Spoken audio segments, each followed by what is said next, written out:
Intinya ini, kian mendekati akhir masa jabatan, IKN ini malah menggantung berat di pundak Pak Jokowi. Menjadi beban Pak Jokowi ini.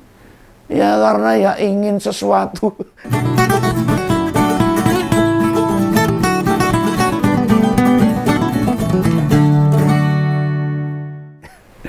Kalau ngompol ingat 5 hari yang lalu, ini tepatnya di episode ngompol 637.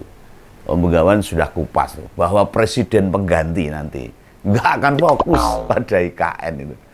Nah, dasar Om Begawan menyampaikan hal itu dari kejelasan dan ketidakjelasan berapa alokasi APBN buat IKN tahun depan.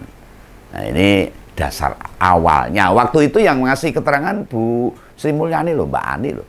Dan ngompol memang nunggu ini setelah 16 Agustus pembacaan RAPBN 2025 di sidang MPR. Ini masalahnya begini, seusai sidang MPR banyak topik lain yang menarik, makanya belum sempat nih Om Begawan mengupdate. Dan baru sekarang ini kita update. Om Begawan pengen tunjukkan ini. Makin jelas adanya alias cetha welo-welo ibu kota Nusantara rodok suram masa depannya. Bruwet ini. Oh no. Nah ini sebenarnya nggak murni kesalahan Pak Prabowo. Ada faktor lain. Mengapa saya sebutkan bahwa IKN nanti suram gitu. Yang membuat Ketua Umum Gerindra itu jadi serasa agak ilfil sama IKN itu. Ini penilaian subjektif loh ini. Yang nggak setuju ya silahkan, nggak apa-apa. Ini penilaiannya Om Begawan.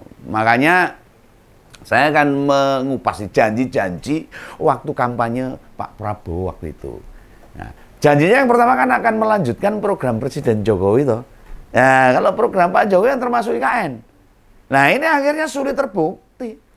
Dan saat pidato di MPR 16 Agustus lalu, Pak Jokowi bilang anggaran infrastruktur tahun depan mencapai 400,3 triliun. Oke.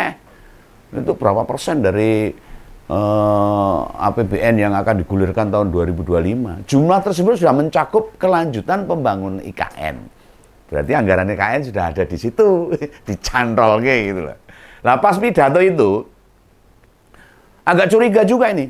Kenapa tidak disampaikan pastinya, jumlah pastinya, detailnya itu berapa sih? Besarannya nominal buat IKN itu berapa? Lah ini jadi otak Om Begawan yang nakal ini lalu bergerak-gerak. Penasaran dong. Dan tak rasanya ada yang nggak beres nih. Bila alokasinya besar, yang jumlahnya triliunan ya pasti akan disebut. Nggak mungkin didiemin aja nggak disebut. Hanya dicantolkan gitu. Nah kalau mau dibandingkan setidaknya dengan tahun ini. Tahun ini yang alokasi buat IKN itu tembus 42 triliun loh. Tahun 2024 ini. Nah ini tak cari-cari info ini. Tak cari-cari info untuk tahun depan itu berapa ya. Nah ketemulah angkanya. 143,1. Tapi bukan triliun. Tapi cuma 143,1 miliar. Wah ini Om Begawan nggak percaya ini. Ini beneran tuh hapus-hapus ini anggaran segitu buat IKN ini. Angka itu yang menyebutkan Menteri Perencanaan Pembangunan Nasional loh. Pak Suharso Monoarfa loh. Mosok sekelas menteri ya, ngapusi wartawan. Ya enggak mungkin. Ini bener nih 143,1 miliar tok ini untuk IKN ini. Nah ini sempat terpikir juga ini. Ini apa Pak Suharso ini mau menjatuhkan nama Pak Jokowi. Nah ini mulai melawan ini. Ini tak cari sumber lain ini. Ini ya podo wae. Memang segitu angkanya. Berarti Pak Suharso ini nggak ngapusin. Dan alasan Pak Suharso mengapa hanya segitu? Karena otorita IKN belum mengajukan. Loh piye toh? Ini Pak Basuki gimana ini? Jadi penggantinya ketua otorita turun ke Jokowi anggaran lah piye? Wah ya kocer nanti. Ini tambah kaget lagi nih saya. Beneran nih otorita IKN belum memasukkan usulan anggaran untuk tahun 2025. Lah bukankah otorita itu Pak Basuki Menteri PUPR toh? Ada apa dia belum nyetorin usulan? Ya siapapun ngerti kok. Beliau itu orang dekat presiden. Rono rene ngindel terus. Masa iya membiarkan tenggat waktu terlewat gitu saja untuk menganggarkan IKN tahun 2025. Nah pikiran elekku ini. Bukan suuzon loh. Pikiran elek jadi metu ini. Apa sudah diajukan, namun oleh wakil menteri yang baru, itu nggak dimasukkan. Ya bisa, ini pikiran elek. Bukan menuduh. Kan Wamen Keuangan yang baru ini kan ponaknya Pak Prabowo.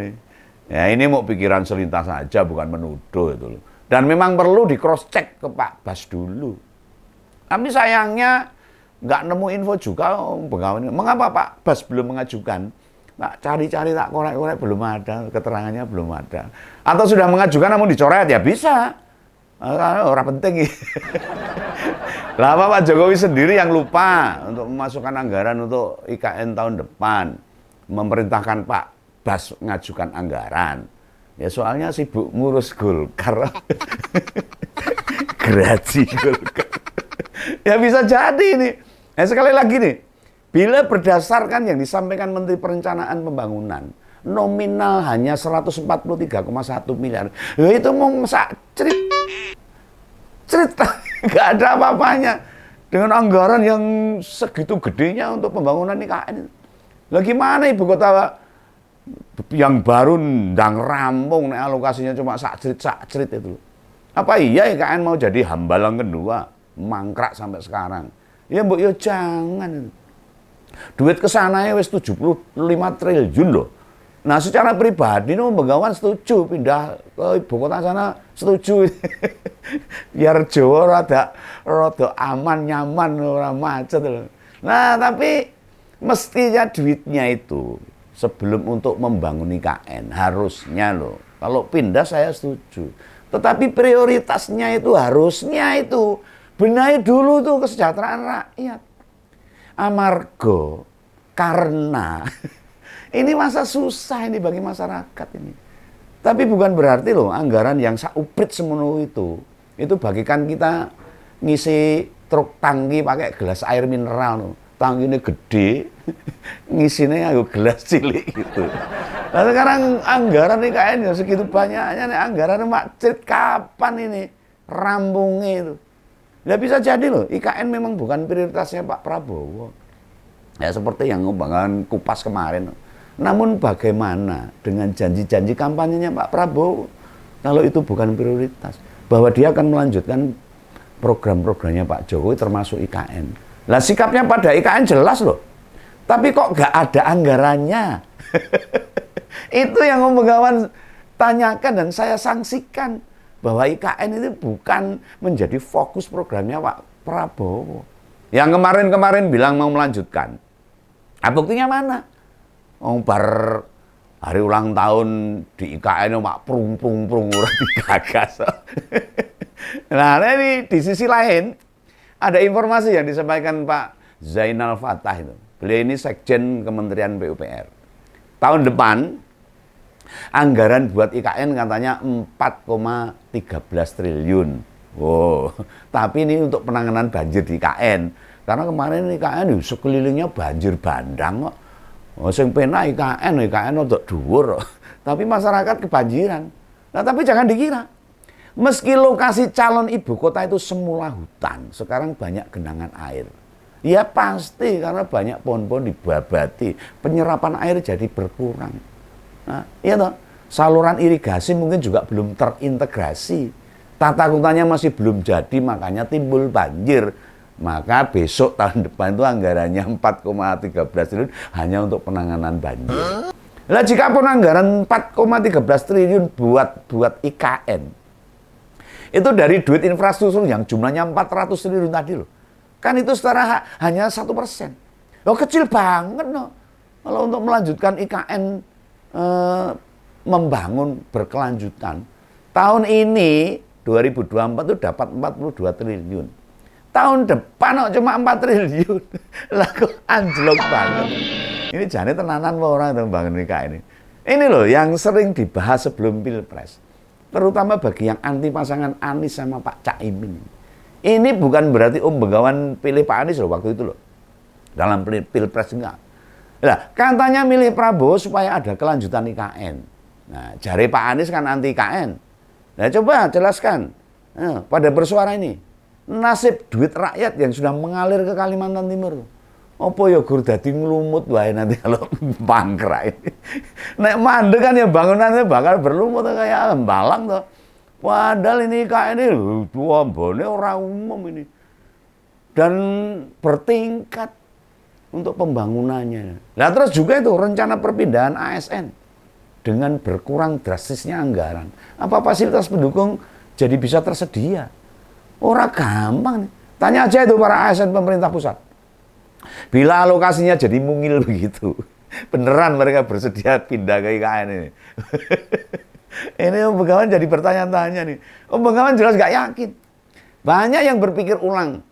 Nah, ini pasti. Oh ya, Presiden sendiri yang semula berjanji sebelum masa jabatannya berakhir, pengen berkantor di sana, katanya itu bulan Juli loh itu. Nah, gimana sekarang? Masih di Jakarta juga kan? Nah, kemarin habis ulang tahun, prung balik ke Jakarta. Tidak digagas, tidak ada komentar apapun bahwa dia akan ngantor di IKN sampai akhir jabatannya. Intinya ini, kian mendekati akhir masa jabatan, IKN ini malah menggantung berat di pundak Pak Jokowi. Menjadi beban Pak Jokowi ini. Ya karena ya ingin sesuatu, mencatat sejarah. Dia masih menjabat presiden saja. Memaksa anggaran buat IKN tahun depan. Setidaknya dengan besaran sama dengan tahun ini nggak bisa. Nggak bisa karena memang anggarannya orang. Nah bagaimana Om Begawan optimis tentang kelanjutan IKN?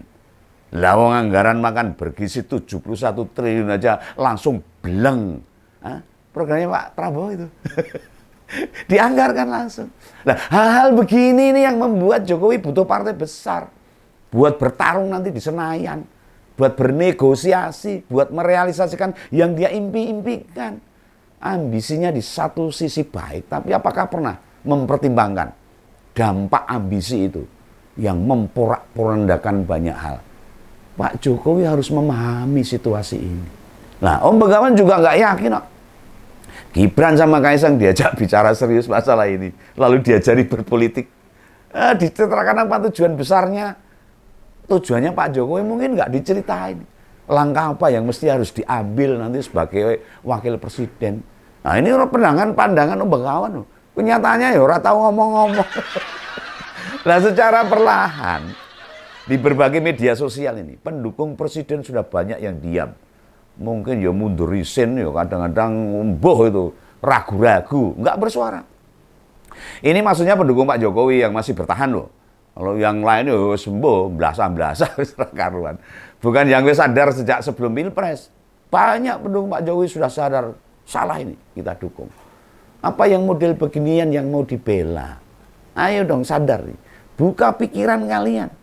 Kita mendukung seseorang itu harus didasarkan karena orang itu memegang nilai perjuangan kebaikan. Punya value. Nah, bila dirinya kemudian meninggalkan nilai-nilai itu, merusak kebaikan, apalagi tidak menganggap penting value, ya tinggalkan. Oh, jadi ikuti. Jangan didukung. Lah jangankan yang begituan loh. Kita dukung orang baik saja. Bila ada kesalahan yang tetap kita kritik. Tidak kita biarkan. Nah misalnya ini Om Begawan percaya dan mendukung Pak Ahok misalnya ini. Tapi Om Begawan yang kritik. Cara-cara marahnya ke rakyat itu dikurangi. Ojo nesunan gitu loh.